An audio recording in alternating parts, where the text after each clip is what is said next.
Hello everyone, good morning छ सबैजनाले।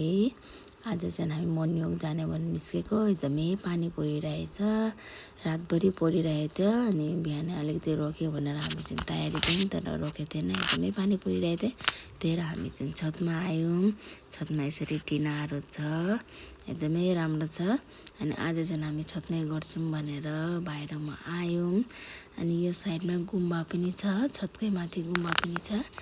अनि यो दाइ पनि डेली जान्थ्यो, अनि दाइ पनि आज छतमै नै गर्नुहुँदैछ। म र भाइ आयौँ, अनि म चाहिँ यहाँ मर्निङ वक गर्दैछु। तपाईँहरूलाई अलिअलि देखाउँछु, सबै देखायो भने चाहिँ एकदमै लामो भिडियो हुन्छ।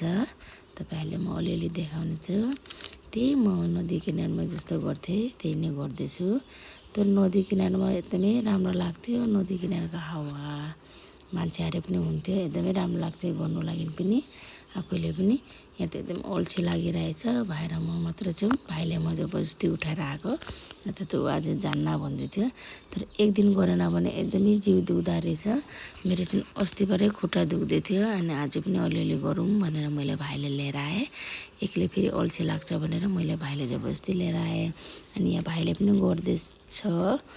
अनि नदी किनारमा एकदमै राम्रो लाग्छ, तर पानी पर्दै थियो, के गर्नु, गयौँ न हामीहरू। अनि यहाँ चाहिँ भाइले मलाई एकदमै हाँस उठाइरहेछ, बाबा रामदेवले यस्तो गर्छ अरे। अनि हामीहरू मर्निङ एक्सर्साइज गरेर एकदमै, मलाई त गर्मी लाग्यो, पसिना भयो। अनि आज चाहिँ हामी एकदमै कम्ती गऱ्यौँ। हामी चाहिँ जानु लागेको छौँ रुम। अनि यो चाहिँ हाम्रो बिल्डिङ माथि नै हो, यसरी रुम छ हाम्रो सबैको। अनि आज चाहिँ हामी 1 घन्टा मात्र गऱ्यौँ, अल्छी लाग्दै थियौँ, 3 जना मात्रै थियौँ, एकदमै अल्छी लाग्दै थियो। यहाँ चाहिँ परेवा आइरहेछ, डेली तल बोजूले मकाइदिनुहुन्छ। अनि छेबोजी नै एकदमै बानी भएछ होला, सबै आइरहेछ। इबीलाई अब एकछिनमा दाना दिन्छ बोजूले, इबी भन्छ यहाँ बोजूले, अनि म पनि इबी भनी पठाएछु।